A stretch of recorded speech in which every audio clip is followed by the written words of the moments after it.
حضرت یعقوب علیہ السلام، ان کے 12 لڑکے تھے، ایک بیوی سے 10 لڑکے، ایک بیوی سے 2 لڑکے، 2 والے میں حضرت یوسف ہیں بنیا بن ملکان۔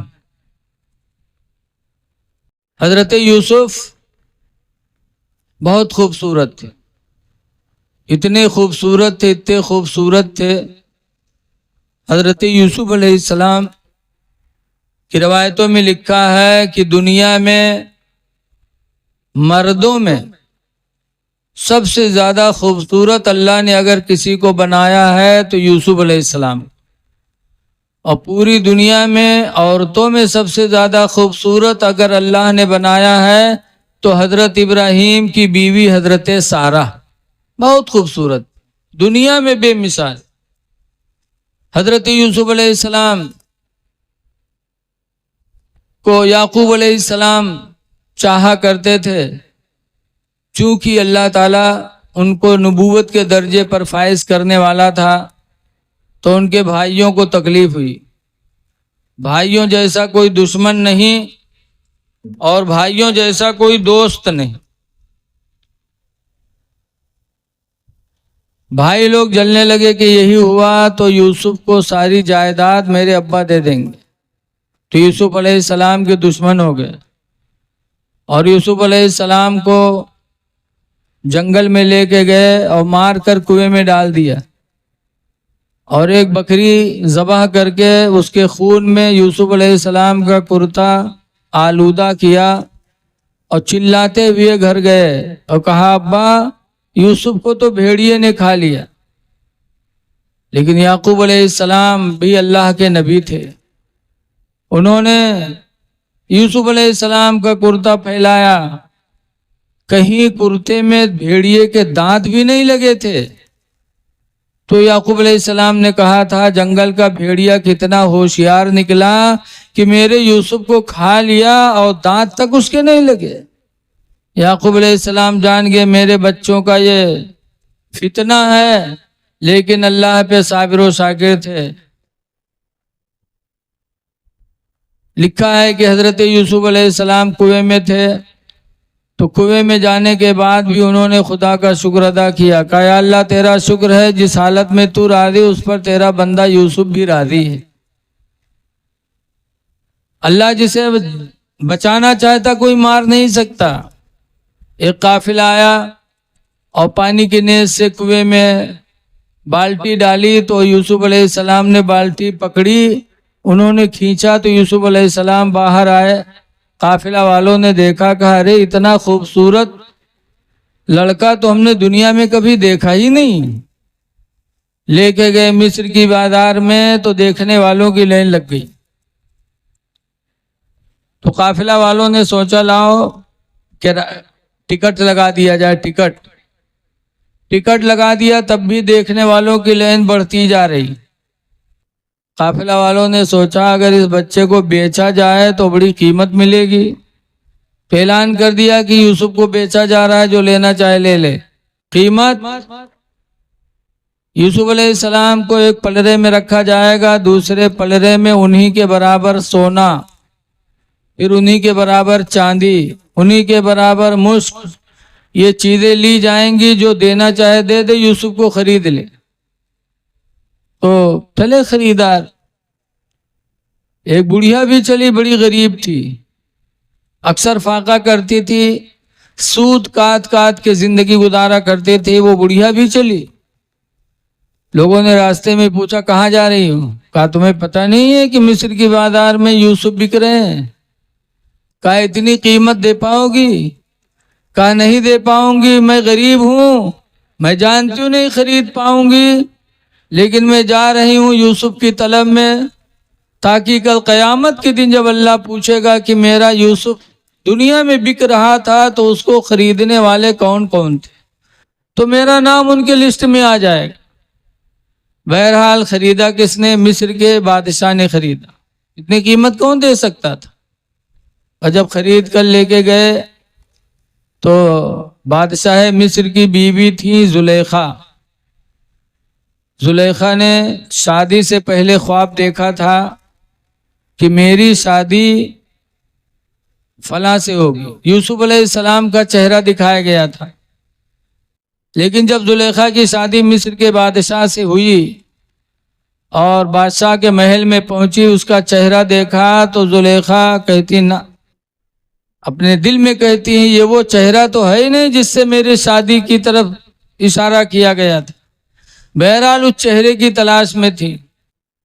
یوسف علیہ السلام جب غلام بن کے شاہی محل میں پہنچے، زلیخا نے دیکھا تو وہ چہرہ جو ان کے ذہن میں تھا ملایا، کہا ہاں یہ وہی یوسف ہے جس کی طرف مجھے اشارہ کیا گیا تھا۔ تو زلیخا یوسف علیہ السلام پر دیوانہ ہو گئی، اور ایسا دیوانہ ہوئی، بادشاہ کی بیوی تھی، حکم دیا کہ 7 کمروں کا ایک محل بنایا جائے۔ بادشاہ کی بیوی تھی، آرڈر ہوا، 7 کمروں کا محل بنا، اور جب محل بن کے تیار ہوا تو اس طرح کا محل تھا کہ ایک کمرے میں جاؤ، پھر دوسرے میں جاؤ، پھر تیسرے میں جاؤ، اس طریقے سے وہ محل تھا۔ زلیخا نے یوسف علیہ السلام سے کہا ہے جانے جانا میرے ساتھ چلو، لے کے گئی زلیخا، ایک کمرے میں گئیں، پھر دوسرے میں گئیں، تالا مارتی چلی گئیں۔ جب آخری والے کمرے میں لے کے پہنچی تب زلیخا نے یوسف علیہ السلام سے گناہ چاہا کہ یوسف علیہ السلام زلیخا سے قربت کریں۔ یوسف علیہ السلام فرماتے ہیں زلیخا یہ خوشی کا محل ہے، اس کو غم کا محل نہ بناؤ، اللہ سے ڈرو، نہ تم برباد ہو نہ مجھے برباد کرو۔ زلیخا اللہ بند گھر میں بھی دیکھتا ہے، لیکن زلیخا پر وہ دیوانگی طاری تھی کہ انہوں نے ضد کیا تو یوسف علیہ السلام وہاں سے بھگے۔ جب بھگے تو زلیخا نے یوسف علیہ السلام کا کرتا پکڑا، پچھلا دامن آیا، کرتا پھٹ گیا، لیکن یوسف علیہ السلام رکے نہیں۔ وہ تالے جو پڑے تھے من جانب الہی کھلتے چلے گئے، یوسف علیہ السلام باہر آ گئے۔ یاد رکھو مسلمانوں، جب کوئی گناہ سے بچنے کا ارادہ کرتا ہے تو اللہ اس کے لیے آسانیاں پیدا کر دیتا۔ آج بہت سے لوگ کہتے کہاوت ہے پر گرہن جال بوال ماں تو ہو ہی گرا ہے۔ ارے تم ارادہ کرو گناہ سے بچنے کا تو اللہ آپ کے لیے راستہ پیدا کرے گا۔ یوسف علیہ السلام باہر آ گئے، زلیخا آئی، جب اپنے مقصد میں کامیاب نہ ہوئی تو پیترا بدل دیا، فوراً زارو قطار رونے لگی، دھڑ دھڑ دھڑ دھڑ آنسو چلنے لگی۔ عورتیں بہت ماہر ہوتی ہیں، لاگت ہے دوپٹہ میں لہسن لگائے رہا تھے، کہا تنکے میاں تنک ایسے کری ہیں بس بھوں بھوں۔ زلیخا رونے لگی، بادشاہ نے پوچھا کیا ہوا؟ کہا یہ غلام اور آپ کی بیوی کے بدن میں ہاتھ لگایا، اس کی کیا جرات ہے؟ الٹی تہمت یوسف علیہ السلام پر رکھ دیا، اس کی سزا جیل ہے۔ یوسف علیہ السلام کو جیل ہو گئی۔ لیکن جب انسان حق پر ہوتا ہے تو اللہ اس کی مدد فرماتا ہے۔ کچھ لوگوں نے کہا یوسف کو ایسے جیل میں بھیجنا بہتر نہیں ہے، اس کی تحقیق کی جائے کہ غلطی کس کی۔ تو میٹنگ ہوئی، اس میٹنگ کو بھی قرآن میں اللہ نے بیان کیا سورہ یوسف میں۔ میٹنگ میں یہ ہوا کہ یوسف علیہ السلام کا کرتا دیکھا جائے، اگر اگلا دامن پھٹا ہو تو زلیخا کو سچا مانا جائے، زلیخا کو سچ مانا جائے، اور اگر پچھلا دامن پھٹا ہو تو یوسف کو سچا مانا جائے۔ قرآن میں ان کان قد قمیصہ من قبل فصدقت، اگر اگلا دامن پھٹا ہو تو زلیخا سچی ہیں، وَإِن كَانَ قُدَّ قَمِيصُهُ مِن دُبُرٍ فَصَدَقَا، اور اگر پچھلا دامن پھٹا ہو تو یوسف سچے ہیں۔ یوسف علیہ السلام کو کا کرتا منگایا گیا، جب دیکھا گیا تو پچھلا دامن پھٹا تھا۔ سب کو یقین ہو گیا کہ یوسف سچے ہیں، زلیخا جھوٹی ہیں۔ تو زلیخا بدنام زمانہ ہو گئیں، پورے مصر میں بدنام ہو گئیں۔ جہاں مہروے بیٹھے ہوئے کہ ہائے زلیخا تو کمال کہہ دے، وارے زلیخا، ہائے زلیخا تو غلام پر دل فدا ہو گئی، جگہ جگہ زلیخا کی برائی ہونے لگی۔ زلیخا نے جب سنا تو مصر کی عورتوں کی دعوت لی، اور مصر کی عورتیں دعوت میں آئیں۔ تواجہ کھائے میں عورتیں بہت آگے ہوتا، دیکھو مئی جون میں اتنی گرمی، لیکن کونوں بہاو ان کے چھٹت نہیں ہے۔ اگر 4-5 لڑکا ہوئی ہیں تو وہ لیے تک لے کے بس میں بیٹھ جائیں، کونوں رووت ہے، کونوں الٹی کرت ہے، کونوں پیشاب کرت ہے، لیکن ان کے تواجہ ایسا سوار رہا تھا کہ وہ سب برداشت۔ دعوت لیا زلیخا نے تو سب پہنچ گئیں، اور جب پہنچی دسترخوان سجایا، تب زلیخا نے ان عورتوں کے ہاتھ میں ایک لیمو دیا، ایک چاقو دیا، اور کہا کہ جس یوسف کے بارے میں تم لوگ مجھے بدنام کرتی ہو، میں اپنے یوسف کو بلا رہی ہوں، اور جب میرا یوسف آ جائے تو تم لوگ چاقو سے لیمو کاٹ دینا۔ کہا ٹھیک ہے، بلاؤ تم اپنے یوسف کو۔ جب یوسف علیہ السلام کو بلایا کہ اے میرے محبوب، اپنے چہرے سے پردہ ہٹاؤ، باہر آؤ۔ یوسف علیہ السلام باہر آئے۔ جب عورتوں نے دیکھا تو قرآن کریم میں ہے 12واں پارہ میں اللہ فرماتا ہے کہ قطعنا ایدیہن، عورتوں نے لیمو کاٹتے کاٹتے اپنے ہاتھوں کو کاٹ ڈالا۔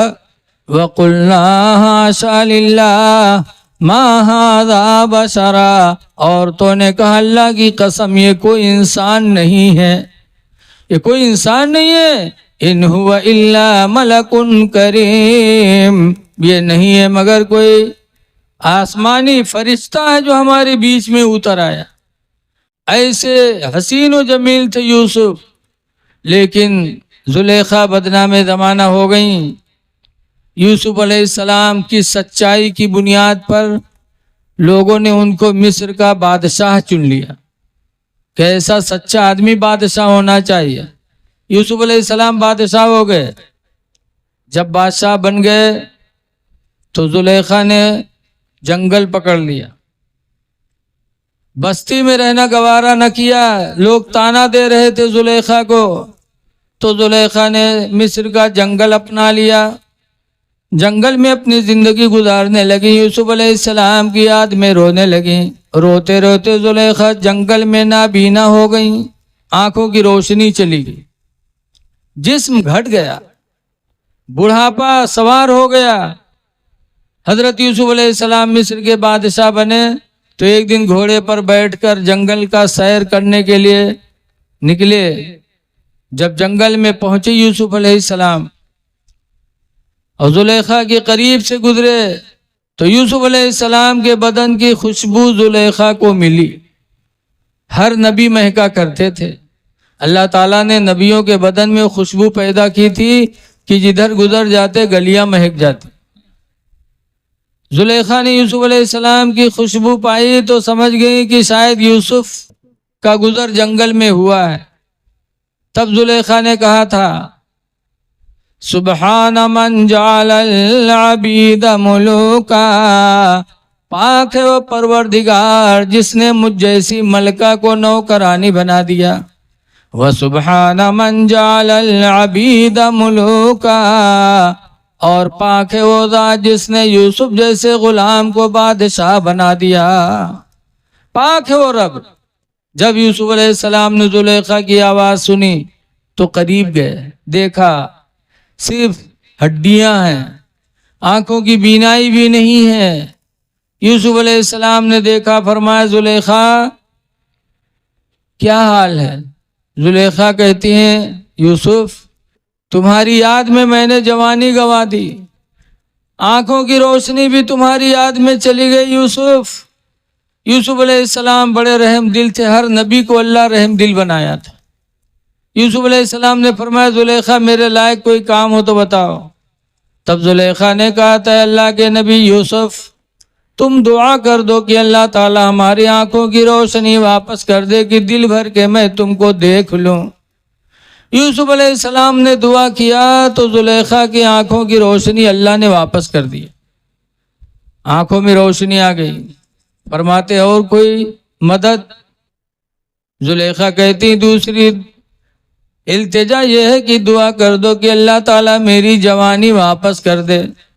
یوسف علیہ السلام نے دعا مانگی تو اللہ تعالیٰ نے ان کے دعاؤں کے وسیلے سے زلیخا کی جوانی اللہ نے واپس فرما دی۔ کہا اور کوئی مدد؟ کہا تیسری خواہش یہ ہے کہ تم مجھے اپنے نکاح میں قبول کر لو۔ یوسف علیہ السلام نے وہ خواہش بھی قبول کی اور زلیخا کو اپنے نکاح میں لے لیا۔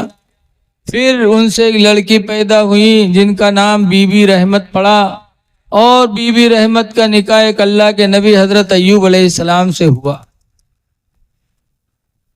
یوسف علیہ السلام بادشاہ تھے، سوکھا پڑا، لوگ بھوکوں مرنے لگے، تو یوسف علیہ السلام خزانے سے غلہ بانٹنے لگے، تو ان کے بھائی بھی بھوک مری میں پڑے، تو بھائی لوگ بھی غلہ لینے آئے۔ وہ سمجھتے تھے کہ یوسف کا تو انتقال ہو گیا، مار ڈالا ہم نے کنویں میں، گئے غلہ لینے کے لیے۔ جب بھائیوں کو یوسف علیہ السلام نے دیکھا تو پوچھا ابا کا کیا حال ہے؟ تب بھائی وہ چونکے، کہیں ابا کا کیا حال ہے؟ کہیں ہاں ہمارے ابا یعقوب کا کیا حال ہے؟ تب ان لوگوں نے کہا یوسف ہو؟ کہا ہاں۔ تب تھر تھرانے لگے کہ اب تو یوسف بادشاہ ہے، اب ہم کو زندہ نہیں چھوڑیں گے، میں نے ان کو مار کر کنویں میں ڈالا تھا۔ لیکن یوسف علیہ السلام نے جب اپنے بھائیوں کی کپ کپی دیکھی تو فرماتے لا تثریب علیکم اليوم، اے میرے بھائیوں تم پر آج میری طرف سے کوئی ملامت نہیں ہے، کوئی شکوہ شکایت نہیں ہے، یہ بتاؤ کہ ابا ہیں کیسے؟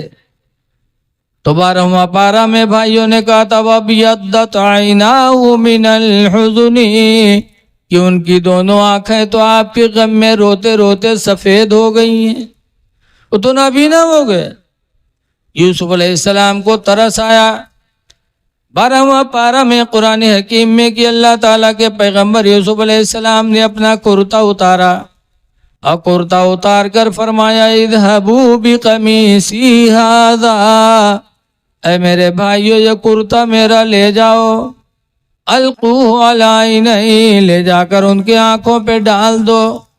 بھائی لوگ جب یوسف علیہ السلام کا کرتا لے کر کے گئے تو یعقوب علیہ السلام گھر میں تھے، نابینا ہو گئے تھے، لیکن جب کرتا لے کے گھر کے قریب پہنچے تو یوسف کے کرتے کی خوشبو گھر میں پہنچ گئی۔ گھر میں پہنچے تو یعقوب علیہ السلام اٹھ پڑے، کہا ہائے میرے لال یوسف کی خوشبو آ رہی ہے، ہائے میرا یوسف کہاں ہے؟ یہ کہہ کر کے یعقوب علیہ السلام باہر نکلے، اتنے میں ان کے بھائی یوسف کے کرتا لے کر پہنچے، یعقوب علیہ السلام کو دیا، کہا ابا یوسف تو مصر میں بادشاہ بنے بیٹھے۔ یعقوب علیہ السلام نے اپنے بیٹے یوسف کے کرتے کو ایسے چہرے پہ رکھا۔ قرآن کریم میں فرتد بصیرا، تو حضرت یعقوب کی آنکھوں کی روشنی واپس آ گئی، پتہ چلا بزرگوں کے تبرک میں اللہ نے شفا رکھا، آنکھیں واپس آ گئیں۔ چل پڑے یوسف علیہ السلام کی زیارت کے لیے۔ 80 سال کا زمانہ گزر گیا تھا۔ کتنے سال کا؟ 80 سال کا زمانہ گزر گیا تھا، باپ بیٹے میں دوری۔ جب یعقوب علیہ السلام پہنچے، یوسف علیہ السلام تخت پہ بیٹھے تھے، دیکھا کہ ابا آ گئے ہیں تو اٹھنا چاہا، پھر نہیں اٹھے، بیٹھے رہ گئے۔ تو اللہ تعالیٰ نے وہی فرمائی یوسف تمہارے ابا ہیں اور تم اپنے ابا کی تعظیم کے لیے کھڑے نہیں ہوئے؟ اے یوسف میری عزت و جلال کی قسم، اب تمہاری اولاد میں کسی کو نبوت عطا نہیں کروں گا، تمہاری نسل میں کوئی نبی نہیں پیدا کروں گا۔ باپ آیا اور باپ کی تعظیم کے لیے تم کھڑے نہیں ہوئے۔ امام غزالی لکھتے ہیں اے لوگو، یوسف علیہ السلام تو نبی تھے، ہم نبی کے قدم کے تلووں کے دھول کے برابر بھی نہیں ہو سکتے۔ جب وہ اپنے باپ کی تعظیم کے لیے کھڑے نہیں ہوئے تو اللہ نے فرمایا عزت و جلال کی قسم اب تمہاری نسل میں کوئی نبی نہیں پیدا کروں گا۔ اور ہم اور آپ تو کسی لائق نہیں ہیں. اگر ہم نے آپ نے اپنے باپ کی تعظیم کھڑے ہو کر کے نہ کیا تو کیا اللہ کبھی ہم سے راضی ہوگا؟ کبھی راضی نہیں ہو سکتا. اس لیے لوگوں اپنے ماں باپ کی تعظیم کرو، ان کی خدمتیں کرو. یوسف علیہ السلام کے ملک میں 7 سال کا سوکھا پڑا تھا. 5 سال تک غلہ چلا اور 5 سال بعد غلہ ختم ہو گیا. 2 سال سوکھا تھا، بچا تھا. تب کیسے کٹا مصر والوں کا؟ روایتوں میں لکھا ہے کہ مصر والے جمع ہوتے ایک جگہ میدان میں، اور یوسف علیہ السلام جاتے. مصر والے ایک نگاہ دیکھ لیتے تو وہ بھوک بھی ان کی ختم ہو جاتی، پیاس بھی ختم ہو جاتی. اس طریقے سے 2 سال تک مصر والوں نے یوسف علیہ السلام کو دیکھ دیکھ کر کے زندگی گزاری تھی. اس سے پتہ چلا کہ اللہ نے اپنے نبیوں کو وہ حسن عطا فرمایا ہے کہ آدمی دیکھ لے تو ساری تکلیفیں اس کی چلی جائیں. پھر آج اگر کوئی نبی کی طرح بننے کی کوشش کرے تو کہاں بن سکتا ہے؟ اس لیے لوگوں، آپ حضرات سے گزارش ہے کہ ماں باپ زندہ ہوں تو ان کی عمر میں برکت کی دعائیں کرو کہ اللہ میرے ماں باپ کا سایہ دیر تک ہمارے سر پر قائم رکھ. اس لیے کہ جب ماں باپ زندہ رہیں گے، حدیث پاک میں ہے کہ 4 چیزیں ایسی ہیں جن کو دیکھنا ہی عبادت. دیکھ لو عبادت. نمبر 1 پر حضور فرماتے النظرۃ الی وجہ الوالدین عبادہ. نمبر 1 پر ماں باپ کے چہرے کو دیکھنا عبادت ہے. ماں باپ کا چہرہ دیکھو تو عبادت. کتنی بڑی عبادت. ایک روایت میں آتا ہے کہ اگر کوئی نوجوان اولاد اپنی ماں باپ کا چہرہ محبت بھری نگاہوں سے دیکھ لے تو اللہ تعالیٰ اسے 10 سال کی عبادت کا ثواب عطا فرمائے. اور ایک حدیث میں یہاں تک ہے من نظر وجہ الوالدین نظرۃ رحمہ، جس نے ماں باپ کا چہرہ رحمت کی نگاہوں سے دیکھا فَكَتَبَ اللَّهُ لَهُ بِكُلِّ نَظْرَةٍ حَجَّةً مَبْرُورًا، تو اللہ تعالیٰ دیکھنے والے کے لیے ہر نظر کے بدلے میں حج مقبول کا ثواب اس کے نام اعمال میں لکھے گا. حج مقبول. صحابہ کرام نے پوچھا ہے اللہ کے رسول لو نظر فی کل یوم 100 مرہ، اگر کوئی روزانہ 100 مرتبہ اپنے ماں باپ کا چہرہ دیکھے تو کیا 100 حج کا ثواب پائے گا؟ حضور فرماتے ہیں نعم اللہ اکبر، اللہ بہت بڑا ہے. لو نظر فی کل یوم 100 مرہ، اگرچہ روزانہ 100 مرتبہ ماں باپ کا چہرہ دیکھے تو اللہ تعالیٰ روزانہ 100 حج مقبول کا ثواب عطا فرمائے گا. اس لیے اے لوگو ماں باپ کا چہرہ دیکھو. آج حاجی حج کرتا ہے 4 لاکھ 5 لاکھ روپیہ لگا کے آتا ہے، لیکن کوئی حاجی دعویٰ نہیں کر سکتا کہ اللہ نے میرے حج کو قبول کر لیا. لیکن اگر ماں باپ زندہ ہیں اور محبت سے دیکھ لیا تو حضور وعدہ کرتے ہیں کہ اللہ تعالیٰ اسے حج مقبول کا درجہ عطا فرمائے گا. اس لیے اے لوگو ماں باپ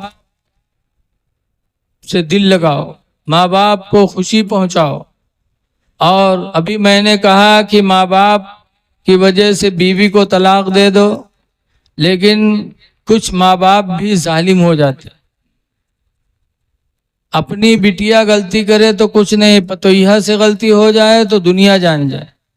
دیکھا جاتا ہے آج اگر بٹیا 8 بجے تک سوئے تو محتاری کوئی نہ بتے کہ ہماری بٹیا وہ 8 بجے تک سوت. اگر پتوہیہ آ جائے وہ کہوں کہ آنکھیں لاگ جائے صبح سوئے جائے تو وہ ڈین ساس محلم گھوم گھوم کے کا کہی ہمارے یہاں بھینسیت تو آنکھیں نہیں کھلت، ہمارے یہاں بھینسیا تو 10 بجے تک پڑی ہے بندے. بتاؤ تمہاری بٹیا سوئے تو کسی کو پتہ نہ چلے اور پتوہیہ سو جائے تو پورا گاؤں گندھا جائے. اے ساس سسر بننے والوں، ذرا اپنے بہو کو بھی اپنی اولاد کا درجہ دے دو. اگر ساس اپنی بہو کو بیٹی مان لے تو کوئی بیٹی ایسی نہیں بہو جو اپنے ساس کو ماں کا درجہ نہ دے. لیکن آج کل عورتوں کا فتنہ بہت اہم ہوتا ہے. اس لیے بیویوں کو بھی نظر انداز نہ کرو. قرآن جو نازل ہوا اس میں بیویوں کے لیے حکم ہے. اللہ فرماتا عاشروہن بالمعروف، اے لوگوں اپنی عورتوں کے ساتھ اچھا برتاوا کرو. اسی لیے رسول اللہ صلی اللہ علیہ وسلم کے نکاح میں 11 بیویاں تھیں، 11 بیویاں. لیکن ایک مرتبہ لوگوں نے پوچھا تھا حضور کی بیویوں سے، حل ضربکن رسول اللہ، اے نبی کی بیویوں یہ بتاؤ کیا رسول اللہ نے تم لوگوں کو کبھی مارا؟ تو بیویوں نے کہا تھا ما ضربنا رسول اللہ شیئا قط بیدہ، کہ اللہ کے رسول نے ہم لوگوں کو کبھی کسی چیز سے نہیں مارا. 11 بیویوں رسول اللہ نے نہیں مارا کسی کو. عمر تمرے نکاح میں ایک ٹھوری اور راتوں دن کہوں چہلا چلتے کہوں کچرا چلتے. اور پھر ہم سنی بھی بنتے ہیں. سنی اسے کہتے ہیں جو اپنے نبی کی ہر سنت کو اپنائے ہیں. اور آج ہم بیویوں پر ظلم کرتے ہیں، مارتے ہیں بیجا. مارنا نہیں چاہیے، تمہارے نبی نے نہیں مارا ہے تم بھی نہ مارو. ہاں کب مارو؟ جب وہ نماز چھوڑے تو مارو. پہلے نصیحت کرو، اس کے بعد نہ مانے تب ان کو مارو. لیکن مارنا بھی ہے تو غلطی کے مطابق. اسلام نے چہرے پہ مارنے سے منع کیا. کوئی اپنی بیوی کے چہرے پہ نہ مارے، کوئی استاد اپنے شاگرد کے چہرے پہ نہ مارے، کوئی باپ اپنے اولاد کے چہرے پہ نہ مارے. اس لیے کہ یہ چہرہ بڑا بابرکت ہے. حدیث پاک میں ہے خلق اللہ آدم علی صورتہ، کہ اللہ تعالیٰ نے آدم کی اولاد کو اپنی صورت پہ بنایا.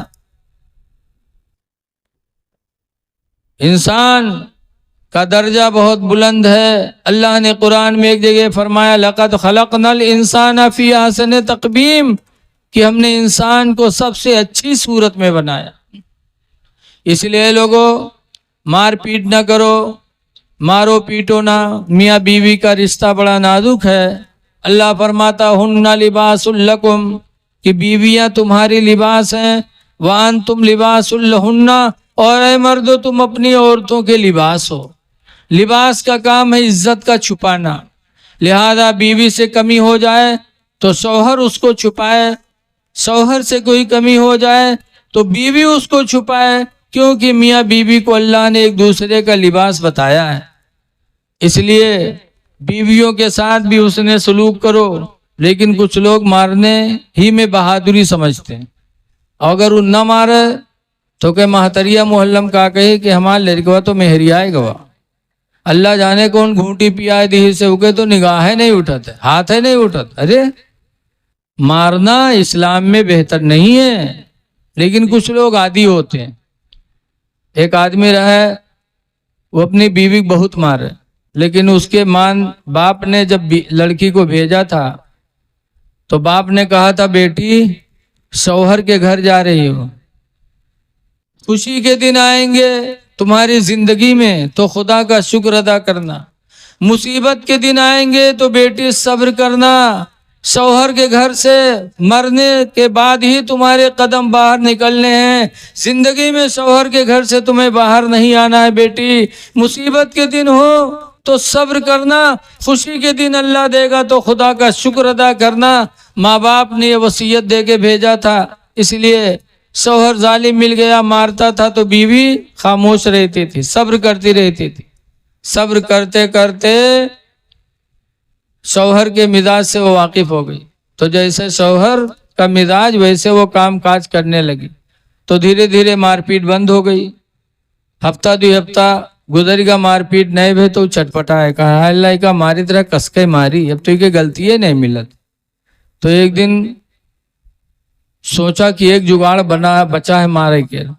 گواہ بازار سے مچھلی لے کے آوا، مچھلی لے کے گھر میں رکھ دیس، اور محرم کھڑا پروگرام بناوے کہ آج مارے کے یہاں ہے.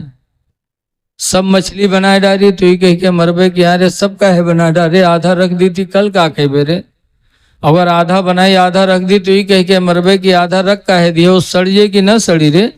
بہرحال آج کا مارب بیوی نے بیچاری نے کھانا بنایا، جب کھانا تیار ہوا اس کو بلایا کہ آؤ کھانا کھا لو، تو لاٹھی لے کے آوا کہ آج تو مرے ہی مارے۔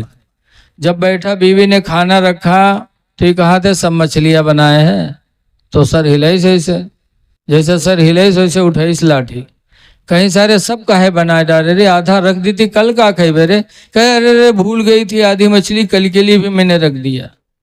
اب وہ سٹ ہوئی گوا، اب کوئی سوال ہی نہیں ان کے نزدیک۔ تو خیس تو لیکن کھانا کہاں الگ مزہ ہے، بنا ہوا پروگرام کے خراب ہو گیا۔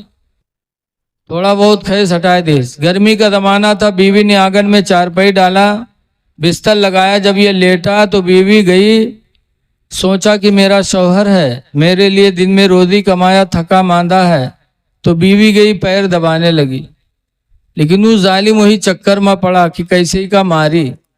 اتے میں آسمان پر نگاہ ڈاری تو ایک لکیر نظر آئی ہلکی ہلکی، تو عورتیہ سے پوچھا تھا یار یہ لکیر کسورے؟ عورتیوں دیکھے تو کوئی سو فرشتن کے سڑک ہو، کہیں سڑک ہو کہیں نہ، وہ اٹھائی اس لاٹھی کہیں سائرے تو فرشتن کے سڑک کے نیچے ہمارا کھٹیا بچھائے ہیں، اگر ان کے موٹر پھسلی ایکسیڈنٹ ہوا تو ہم مرب کی بچ بھائی رے دشمن پیٹ کے بہائی دیس۔ لکھتے ہیں انسان اتنا بڑا ظالم ہوتا ہے۔ اے لوگو بیویوں پہ ظلم نہ کرو، یہ خدا کی امانت ہے جو تمہارے سپرد کی گئی ہیں۔ ماں باپ کا بھی حق ادا کرو، بیویوں کا بھی حق ادا کرو، ایک دوسرے کے ساتھ اچھا برتاوا کرو۔ حدیث پاک میں حضور فرماتے ہیں لا یرحم اللہ، اللہ اس پر رحم نہیں کرے گا، من لا یرحم الناس، جو انسانوں پہ رحم نہیں کرے گا۔ تو سب سے زیادہ تمہاری رحم کی مستحق ہے تمہاری بیوی، اسی لیے پیار محبت سے زندگی گزارو، ایک دوسرے کو اچھی تلقین کرو، خود بھی نماز پڑھو اور اپنی بیوی بچوں کو نماز پڑھاؤ۔ آخری بات کہہ کہ میں اپنی تقریر ختم کر رہا ہوں کہ آج کسی کے پاس 50 بیگھہ زمین ہو جاتا ہے تو وہ نماز کے کنارے نہیں جاتا۔ کوئی نیتا بن جاتا، پردھان بن جاتا تو سوچتا ہے غریب لوگ نماز پڑھیں، ہم تو پردھان ہیں مالدار ہیں، ہماری کیا ضرورت ہے۔ لیکن اے لوگو حضرت علی شیر خدا کی زندگی نظروں کے سامنے رکھو۔ حضرت علی شیر خدا کو اللہ تعالیٰ نے پوری دنیا کا امیر المومنین بنایا تھا، لیکن نماز فجر میں سب سے پہلے حضرت علی شیر خدا کوفہ کی مسجد میں تشریف لے جاتے تھے سب سے پہلے، اور اعلان کرتے جاتے تھے الصلاۃ الصلاۃ، نماز نماز۔ حضرت علی خود بھی جاتے تھے، لوگوں کو بیدار کر کے جاتے تھے۔ پتہ چلا کہ حضرت علی نے ہمیں سبق دیا کہ اللہ عہدہ دے دے لیکن نماز تمہاری چھٹنی نہیں چاہیے، کیونکہ نماز میرے نبی کی آنکھوں کی ٹھنڈک ہے۔ اس لیے میں آپ حضرات سے گزارش کرتا ہوں کہ آپ نمازوں کے پابند رہیں، ماں باپ کی خدمت کریں، اور یہ مہینہ ربیع الاول شریف کا ہے، اپنے نبی سے خوب محبت کا اظہار کریں، اور یہ سوچ لیں کہ جس نبی کا ہم نے کلمہ پڑھا ہے اس نبی کو اللہ نے ہمارے تمہارے لیے رحمت بنا کے بھیجا ہے، تو رحم تم بھی پیدا کرو۔ اللہ کے رسول صلی اللہ علیہ وسلم ایک دن جا رہے تھے اور حاتم طائی کی لڑکی اسلام نہیں لائی تھی، غیر مسلمہ تھی، جا رہی تھی، سر پہ دوپٹہ نہیں تھا، تو حضرت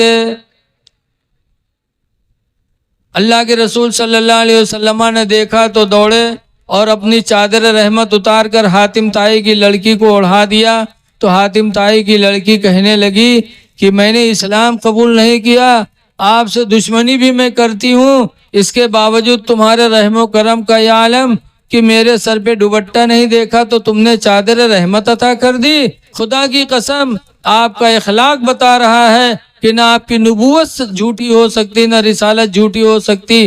میں ایمان لاتی ہوں، کلمہ پڑھا حاتم طائی کی لڑکی نے، لا الہ الا اللہ محمد رسول اللہ صلی اللہ علیہ وسلم، کلمہ پڑھ کے حاتم طائی کی لڑکی مسلمان ہو گئی۔